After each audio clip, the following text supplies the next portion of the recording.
आणि बातमी रत्नागिरीमधून आहे। रत्नागिरीच्या मागजन बाजारपेठेत मोठ्या प्रमाणात पाणी साचलंय।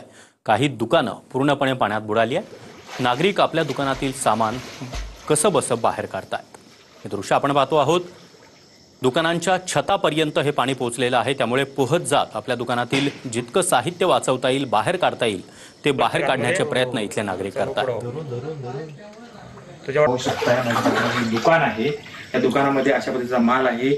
अशी या ठिकाणी 12 दुकानं जी आहेत ही पाण्याखाली गेलेली आहेत आणि इथं मोठ्या प्रमाणात नुकसान झालंय। आपण पाहू शकताय अशा पद्धतीनं दुकानांमध्ये पाणी शिरलेलं आहे आणि मोठ्या प्रमाणात दुकानांचं नुकसान झालेलं आहे।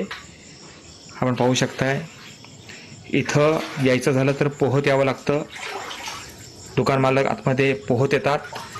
इथं आजूबाजूला असणारी काही दुकानं आहेत, यांची छतं देखील पाण्याखाली गेलेली आहेत आणि प्रचंड मोठं नुकसान दुकानदारांचं झालंय। फर्निचरचं दुकान आहे, हे 7व्या नंबरचं दुकान आहे। ह्याच्या पुढं जी 6 दुकानं आहेत ती पूर्ण पाण्याखाली गेलेली आहेत।